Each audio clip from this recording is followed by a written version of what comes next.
9 दिन से लापता हैं अहमद नूरानी के भाई। और अहमद नूरानी का कसूर ये है कि उन्होंने आर्मी चीफ पे एक स्टोरी की उनकी फैमिली से मुताल्लिक। हम भी ये कहते हैं कि अगर वो स्टोरी गलत है तो उसके लिए बाकायदा तौर पे कानूनी फोरम मौजूद हैं, लीगल फोरम मौजूद हैं, और जिस मुल्क में वो मुकीम हैं वहाँ पे डेफमेशन लॉ भी है, और अगर वो गलत है तो वहाँ जाना चाहिए और उस आइन और कानून के अंदर रहते हुए काम करना चाहिए। लेकिन उनके घर पे हल्ला बोला गया, इस्लामाबाद में उनके भाइयों को अगवा किया गया और उनकी वालदा इस वक्त दरबदर हैं। आज इस्लामाबाद हाई कोर्ट की अदालत में वो पेश हुई। वहाँ पे थे जनाब PCO जज राजा मिन्हाज साहब, और उन्होंने उनके साथ मुकालमा हुआ और अहमद नूरानी की वालदा और उनकी बहन भी थी।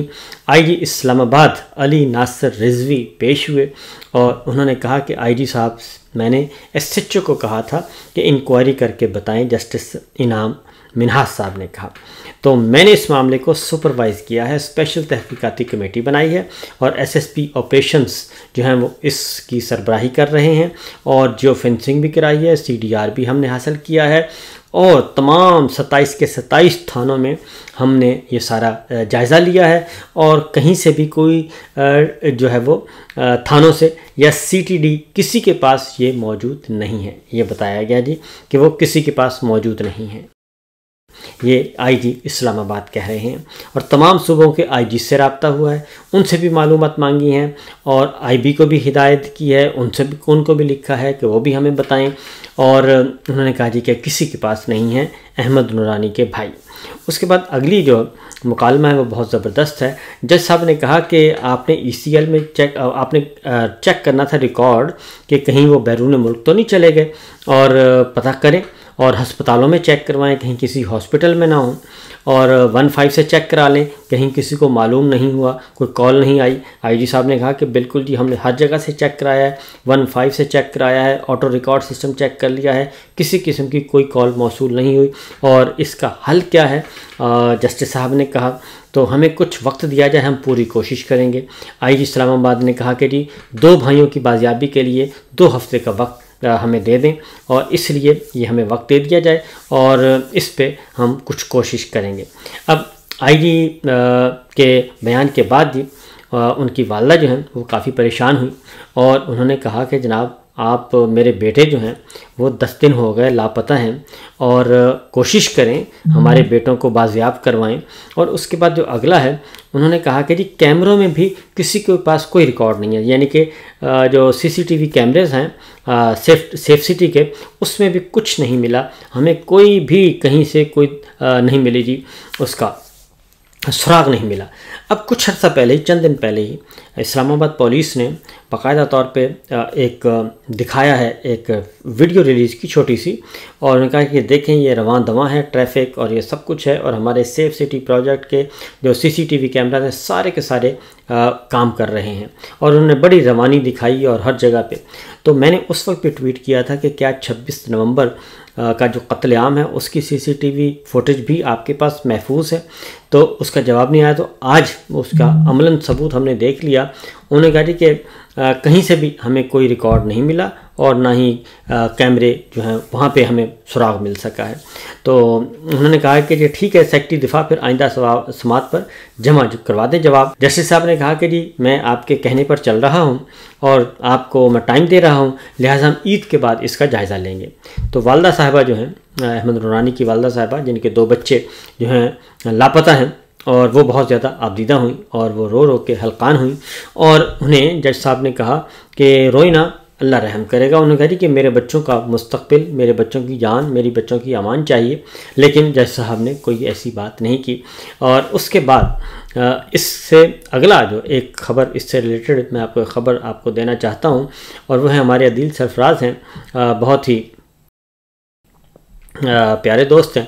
उन्होंने एक ट्वीट किया है, और अदील सरफराज कहते हैं कि बाजवा डॉक्ट्राइन के दौरान जब साबिक चेयरमैन पेमरा अबसार आलम ज़ेर अताब थे, अपना मौक़िफ़ सामने रखने के लिए कोई न्यूज़ चैनल या अखबार दस्तयाब नहीं था, तो उस वक्त सहाफ़ी दोस्त वहीद मुराद ने अपनी वेबसाइट पाकिस्तान 24 पर जनाब के कालम छापे।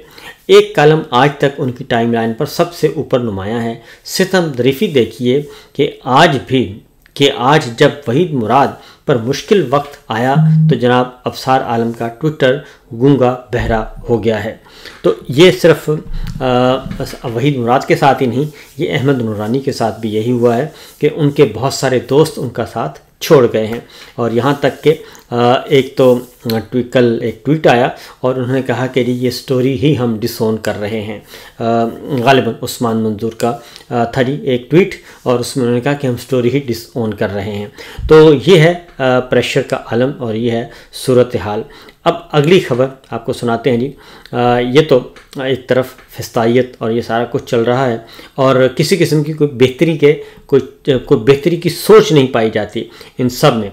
अब आगे बढ़ते हैं, एक और ख़बर लेते हैं और वो ख़बर है ख़ास तौर पे जी बलूचिस्तान से हवाले से। बलूचिस्तान में मामला काफ़ी गंभीर और मज़ीद गंभीर है, बताया नहीं जा रहा। और एक और जाने से पहले बता दूं कि अहमद नूरानी साहब की ख़बर के बारे में ये कहा गया है कि अहमद नूरानी का ख़बर में नाम नहीं आना चाहिए, और इसीलिए आज जो ख़बर रिलीज़ की गई तो उसमें अहमद नूरानी का जिक्र नहीं था, बल्कि दो भाइयों के अगवा और लापता होने का ज़िक्र था। और ये इससे आप ख़ुद अंदाज़ा कर लें कि किस तरीके से मीडिया को मैनेज किया जा रहा है और अहमद नूरानी का जिक्र नहीं होना चाहिए, ताकि ये ख़बर जो है वो मीडिया की आज़ादी से मुंसलिक ना हो। इसलिए उन्होंने कहा कि तमाम टीवी चैनल्स को, आज आप हैरान होंगे कि किसी टीवी चैनल पे आप ये नहीं देखेंगे कि अहमद नूरानी की वालदा या अहमद नूरानी के भाई जो हैं वो लापता हुए हैं, बल्कि उन्होंने कुछ वो सिर्फ सिंपल ख़बर आप देखेंगे। अगली खबर है जी बलूचिस्तान से मुतालिक। बलूचिस्तान में फिर खून रेजी हुई है और ग्वादर में फायरिंग करके 6 अफराद को जाँ बहक कर दिया गया है। और उसके बाद ग्वादर कोस्टल हाईवे पे ये वाक़या हुआ है और डिप्टी कमिश्नर इस वाक़े की तस्दीक कर दी है। इसके साथ साथ कोहाट में दहशतगर्दों की फायरिंग हुई है जी, और कागज़ई चेक पोस्ट पर दहशतगर्दों की फायरिंग से जो है वो वहाँ पे हालात कशीदा हैं। ये सब कुछ हो रहा है। अब इस सारी सूरत हाल में बलूचिस्तान के मामले में पंजगोर में और तुर्बत में, कोयटा में, पूरे बलूचिस्तान में इस वक्त एहतजाज चल रहा है। ख़वातीन, बच्चे, बूढ़े, बुज़ुर्ग सब उसमें शरीक हैं और काफ़ी ज़्यादा गम गुस्सा और नफ़रत पाई जाती है। इस पे असदार अख्तर मेंगल साहब ने एक लॉन्ग मार्च का ऐलान किया है। तो नेशनल पार्टी ने BNP की लॉन्ग मार्च की हमायत का ऐलान कर दिया है। नेशनल पार्टी ने हमायत कर दी है, अब्दुल मालिक साहब ने। उसके बाद मुख्तलिफ़ और जमातें जो हैं बलूचिस्तान की तरफ से, दीगर जमातों ने भी इसका ऐलान कर दिया है बलूचिस्तान स्टोरीज़ की तरफ से। और डॉक्टर महारंग बलोच और सिमीदीन बलोच और दीगर जो अगवा हुए हैं लोग, वहाँ की गैर सरकारी तंजीमें भी जो हैं उन्होंने भी ऐलान किया है। BS ने भी ख़वातीन पर तशद्दुद और गिरफ्तारी के ख़िलाफ़ लॉन्ग मार्च BNP अवामी का गैर मशरूत हमायत का ऐलान कर दिया है। इसके साथ साथ जी पश्तून मूवमेंट ने भी इसकी हमायत का ऐलान कर दिया है। इसके साथ साथ तहरीक लब्बैक TLP ने भी वहाँ पे लॉन्ग मार्च की हमायत का ऐलान कर दिया है। नेशनल पार्टी की तरफ से मैं आपको बता चुका हूँ। इस तरीके से मुख्तलिफ़ जमातें जो हैं उन सब ने 28 मार्च यानी कि कल का दिन जो है उस पर ऐलान कर दिया है लॉन्ग मार्च की हमायत का, और ये एक बहुत बड़ा इवेंट होने जा रहा है। और ऑलरेडी जो बलूचिस्तान की सूरत हाल वो ऑलरेडी कशीदा भी है और उसमें हालात व वाक़यात जो हैं वो काफ़ी गंभीर हो चुके हैं। लेकिन हमारे हुक्मरान जो हैं वो क्या कर रहे हैं, वो सिर्फ एक काम कर रहे हैं और वो है कि अक़ल के नाखून होश के नाखून नहीं ले रहे और अक़ल नहीं कर रहे, बल्कि वो जोड़ तोड़ में मसरूफ़ हैं।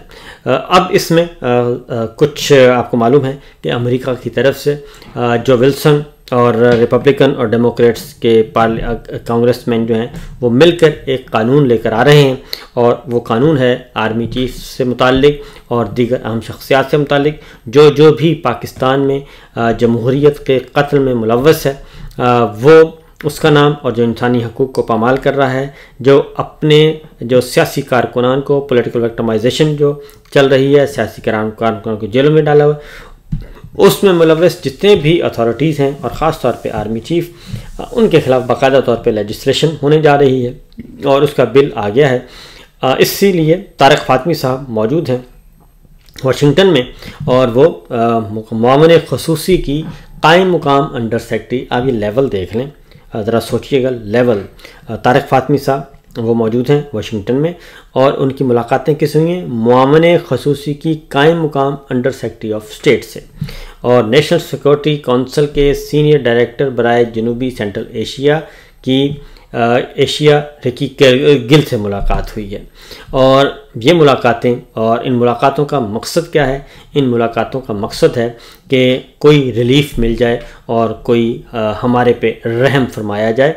ये मुलाकातें चल रही हैं और उसमें बज़ाहिर तो कहा गया है कि ये तिजारत से मुताल्लिक है, सरमायाकारी से मुताल्लिक है। कोई तिजारत, कोई सरमायाकारी का मसला नहीं है, 1 पॉइंट एजेंडा है और वो 1 पॉइंट एजेंडा यही है कि जनाब हम पे रहम करें और हमारे साथ ताल्लुकात बरकरार रखें, हम आपकी खिदमत करने के लिए तैयार हैं।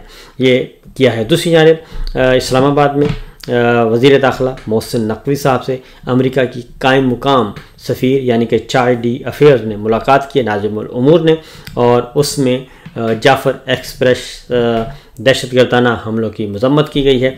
लेकिन हमारी इतला के मुताबिक उसमें भी जो मामला है वो एक ही है और वो है कि उनको भी ये कहा जा रहा है अमरीकी कायम मुकाम अमरीकी सफ़ीर से भी कि जनाब हाथ थौला रखें, वाशिंगटन में कोई अच्छा सा पैगाम भेजें, हम ताबेदार हैं, हम हाजिर हैं और दहशतगर्दी के खिलाफ भरपूर ताउन करेंगे।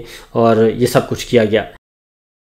लेकिन जो हमारी इतलात हैं वो अभी तक जूं की तूं हैं और अभी तक कोई बहुत बड़ा डेंट डालने में कामयाब नहीं हुए और अभी अमरीकी जो प्रेशर है वो बदस्तूर कायम है और वो आने वाले दिनों में इसमें मज़ीद इजाफ़ा होगा। ये सूरत हाल इस वक्त मौजूद है जनाब, ये सिचुएशन चल रही है। अगली खबर है जनाब, इमरान खान साहब को आज हो गए हैं 600 दिन जेल में और जब उनको जेल में डाला गया था, उनको गिरफ़्तार करने का प्लान किया जा रहा था, तो सबका ख्याल था, सबका वो ख्याल ये था, उनके हामी थे या मुखालिफिन थे कि जल्दी ज़्यादा से ज़्यादा 4-6-8 हफ्तों में मामला ठीक हो जाएगा। बाजवा साहब भी चुटकी बजाते थे और नदीम अंजुम साहब भी चुटकी बजाते थे और कहते थे कि जनाब बस ये 2-4 महीनों की बात है, इमरान खान बिल्कुल फिनिश हो जाएगा, इमरान खान क्रश हो जाएगा, इमरान खान का सत्यानाश हो जाएगा, ये कहा जाता था। उसके बाद उनको उठा के जेल में डाल दिया गया और जेल में डालने के वक्त भी तमाम के तमाम, खा वो हमारी मिलिट्री लीडरशिप है, खा वो हमारी सियासी क़यादत है, अपोजिशन, वो सब कहते थे कि ज़्यादा से ज़्यादा जी 6 हफ्ते। और ये अब सारे कह भी रहे हैं ऑन द रिकॉर्ड, राना साहब भी कह रहे हैं, सब कह रहे हैं कि जनाब हमारा अंदाज़ा यही था और यही हमारा रावलपिंडी वालों का ख्याल था। लेकिन वो 6 दिन भी गुजर गए और फिर 6 हफ्ते भी गुजर गए, फिर 6 महीने भी गुजर गए और फिर बहुत कुछ गुजर गया, फिर 1 साल गुजर गया, फिर 1.25 साल गुजर गया, फिर 1.5 साल गुजर गया और अब 2 साल होने को हैं और 600 दिन पूरे हो गए हैं। इमरान खान साहब जो हैं वो जेल में हैं और ना घबराए हैं, ना उनके प्लेटलेट्स गिरे हैं, ना वो मेडिकल ग्राउंड्स पे उन्होंने कोई एप्लीकेशन दी है और किसी किस्म का उन्हें खौफ में मुब्तला नहीं है और वो जेल में हैं और अपने असूलों पर कंप्रोमाइज़ नहीं कर रहे। उनको रिहाई की पेशकश की गई, उनको बैरून मुल्क जाने की पेशकश की गई, उनको किसी अच्छे से रेस्ट हाउस में क़याम की पेशकश की गई, उनको बनी गाला में उनके घर में नज़रबंद करने की पेशकश की गई, लेकिन उन्होंने तमाम पेशकशें मुस्तरद कर दी और वो अपनी बात पर कायम दायम रहे और अभी भी कायम है कि जनाब मेरा एक ही नारा है, रूल ऑफ लॉ होना चाहिए, कॉन्स्टिट्यूशन की बालादस्ती होनी चाहिए और उसके बाद जमहूरियत बहाल होनी चाहिए, फ़ौजी मुदाखलत ख़त्म होनी चाहिए। ये सब कुछ उन्हीं असूलों पर कायम है और सबसे बढ़कर ये कि फरवरी 2024 का जो इलेक्शन चोरी हुआ है, मैंडेट चोरी हुआ है, वो वापस मिलना चाहिए पाकिस्तान के अवाम को।